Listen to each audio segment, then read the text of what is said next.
샬롬, 매일 바른 지혜 13번째 시간입니다. 기도로 시작하겠습니다. 사랑의 아버지 하나님, 오늘도 이 매일 바른 지혜 시간을 허락하여 주셔서 감사합니다. 저희들이 참으로 주님 앞에 지혜로운 자가 되기를 간절히 소망하며 매일 이 시간 주님 앞에 나오는 저희들 모두를 주님께서 지켜주시고 이 시간 말씀하여 주시옵소서. 이 모든 말씀 우리 주 예수 그리스도 이름으로 기도드렸습니다. 아멘. 네, 오늘 말씀은 잠언 13장 1절에서 3절 말씀입니다. 잠언 13장 1절에서 3절 말씀인데요. 함께 읽겠습니다. 지혜로운 아들은 아비의 훈계를 들으나 거만한 자는 꾸지람을 즐겨 듣지 아니하느니라. 사람은 입의 열매로 인하여 복록을 누리거니와 마음이 괴사한 자는 강포를 당하느니라. 입을 지키는 자는 자기의 생명을 보존하나 입술을 크게 벌리는 자에게는 멸망이 오느니라. 지금 저희들이 계속 잠언 말씀을 살펴보고 있는데요. 잠언 말씀은 1장에서부터 9장까지는 아버지가 아들에게 그리고 지혜가 공개적으로 말하는 내용으로 이루어져 있습니다. 그렇다면 10장부터 31장까지는 짧고 함축적인 잠언으로 구성되어져 있습니다. 특히 그 중에서 10장에서 22장 16절까지 그리고 25장부터 29장까지는 솔로몬의 잠언들로 기록되어져 있죠. 이렇게 이 후반부의 잠언들은 무작위로 모아놓은 것 같지만 이러한 모음 자체가 삶의 번잡함을 보여주는 것 같습니다. 그 가운데 오늘 13장 말씀 역시 말에 대한 잠언으로 시작하고 있는 것을 볼 수 있습니다. 1절에서 아버지의 훈계를 듣는 자를 지혜로운 아들이라고 말하고 있습니다. 그러나 거만한 자는 그 징계를 거부하는 자이며 자기의 잘못 인정하기를 거부하고 잘못을 지적하고 그 비난을 참을 수 없기에 그는 자신의 행동을 개선할 수 없습니다. 물론 우리들은 본질상 죄인이기에 훈계에 대해서 특히 자신의 잘못을 지적하는 순간 화가 나기도 하고 받아들이기 힘들 때도 있습니다. 하지만 지혜로운 자는 이런 훈계를 결국에는 듣는 자라고 말하는 것입니다. 순간의 반응을 말하는 것이 아니라 순간적으로는 화도 나고 섭섭도 하지만 자신을 돌아보면서 그 훈계를 듣고 그 훈계에 따라 우리의 행동을 고치려고 하는 자들이 바로 지혜로운 아들이죠.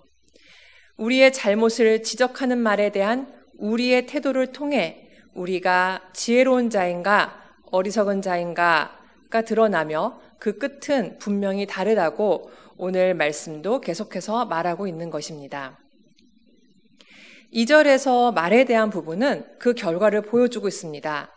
입의 열매로 인하여 복을 누린다는 것입니다. 여기에 대해 다른 방식으로 후반절에서 대조를 보여주는데요.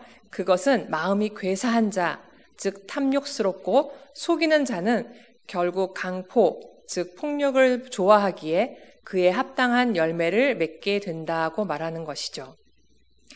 말은 1절에서처럼 우리를 향한 부모님의 가르치는 말을 듣고 행하는 것도 우리를 지혜로운 자로 세우지만 2절에서처럼 우리가 하는 말로 인한 결과가 열매로 맺어짐을 보여주고 있습니다.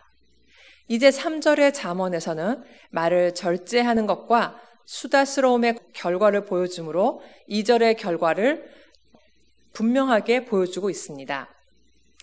말을 많이 하게 되면 온갖 문제를 만들어내는 것을 종종 경험하게 되죠. 지혜로운 사람들은 말하지 않는 것이 아닙니다. 그들은 말을 매우 신중하게 선택하는 것입니다. 그리고 더 살펴보면 잠언 13장 5절에서처럼 지혜로운 사람들, 의인들은 거짓말과 함께할 수 없지만 악인은 실제를 잘못 전하기에 또 지키지 않으려고 의도한 약속과 같은 거짓말로 인해 결국 비난을 받게 되죠. 교만에서는 다툼만 일어날 뿐이라 권면을 듣는 자는 지혜가 있느니라. 잠언 13장 10절 말씀인데요. 역시 지혜로운 자는 권면을 듣는 자라고 말하고 있습니다. 하지만 그와 반대로 행동이나 생각에 대한 비판을 듣지 않으려는 모습, 즉 교만 앞에서는 다툼만 일어나는 것을 보게 됩니다. 이 또한 말에 대한 우리의 태도의 결과가 다툼으로 드러나거나 혹은 지혜로 드러나게 되는 것을 보여줍니다. 또 13절에서는 하나님 말씀에 대한 태도, 18절에서도 가르침에 대한 말에 대한 태도가 계속 나오는 것을 볼 수 있습니다. 17절 말씀은 악한 사자는 재앙에 빠져도 충성된 사신은 양약이 되느니라 라고 말하고 있는데, 여기서의 사자나 사신은 메신저를 말하며 결국 사람과 사람 사이에서 시간을 지켜 정확한 방식으로 즉 메시지를 전하는 역할을 하는 사람을 말하죠. 우리는 사람과 사람 사이에 말을 옮기기도 하고 소통의 역할을 할 때도 많이 있습니다. 필요한 말을 적절한 때에 소통하는 자들은 양쪽에서 치유의 통로가 된다고 여기서 말하는 것입니다. 이렇듯 말은 우리 삶 전반에서 중요한 역할을 담당하며 영향을 줍니다. 마지막에 24절을 한 번 더 보려고 하는데요. 매를 아끼는 자는 그의 자식을 미워함이라, 자식을 사랑하는 자는 근실히 징계하느니라. 이 잠언 말씀은 사랑하는 자녀에게 어떤 종류의 고통도 가하기 어려운 것은 사실이지만 훈계를 하지 않고 훈계하는 것을 너무 조심함으로 더 많은 고통이 자녀에게 더해지는 것이라고 말하고 있는 것이죠. 말로든 육체적으로든 훈계를 주저하는 것은 우리의 자녀를 소홀히 하는 것이며 학대하는 것이 되고 말죠. 이것은 말에 대한 부모로서 잊지 말아야 할 부분인 것 같습니다. 정말 사랑하기에 가르칠 수 있는 성숙한 부모가 바로 지혜로운 자입니다. 그리고 그 지혜로 우리의 자녀들을 지혜롭게 양육할 수 있는 것입니다.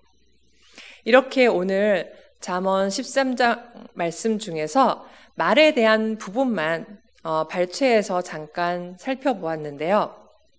이것은 우리의 삶에 있어서 말에 대한 비중이 얼마나 큰지 보여주는 예입니다. 그래서 전반적으로 말에 대한 부분을 살펴보았지만 13장은 아버지의 훈계를 듣는 자가 지혜롭다라는 그 말로 시작해서 거의 마지막 부분에서는 자녀를 훈계하라라고 말하고 있습니다. 그리고 이 두 부분은 훈계에 대한 우리의 자세 또한 돌아보게 합니다. 우리를 사랑하시는 아버지 하나님께서도 우리에게 대해 만약 매를 아끼신다면 그거야말로 우리를 미워하신다는 증거가 아닐까요? 우리를 지혜로운 자녀로 성장시키기 위하신다면 하나님께서는 근실히, 부지런하게, 성실히 징계하실 것입니다. 하나님의 지혜로운 자녀로 그 징계와 훈계 가운데 성장하는 저와 여러분이 되길 원합니다. 그동안 위험에서 하나님께 빼앗겨 숨겨졌던 칼이 이제는 징계와 훈계로 더 날카롭게 간 큰 검으로 우리 손에 쥐어져 당당히 사탄을 공격할 수 있는 하나님의 장성한 일꾼이 되시길 간절히 구합니다. 기도하겠습니다. 주님, 우리의 삶이 주님 앞에 매일 바른 지혜로운 자로 세워지길 간절히 원합니다. 그러기 위해서 늘 우리가 중요하고 우리가 실수하기 쉬운 말에 대한 부분을 살펴보았는데 이 말들이 우리가 지킬 수 있는 그러한 말씀으로 우리의 삶에 주님 다가와 주시옵소서. 또한 우리가 부모로서 혹은 자녀로서 훈계에 대해서 불평만 했다면 그 부분을 용서하여 주시고 주님 앞에 또한 주님이 주시는 그러한 훈계의 말씀 앞에 겸손히 나아가 그 말씀을 우리의 삶 속에 받고 우리가 변화되는 그러한 주님의 지혜로운 자녀 되길 간절히 원합니다. 이 모든 말씀 우리 주 예수 그리스도 이름으로 기도드렸습니다. 아멘.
주옵소서.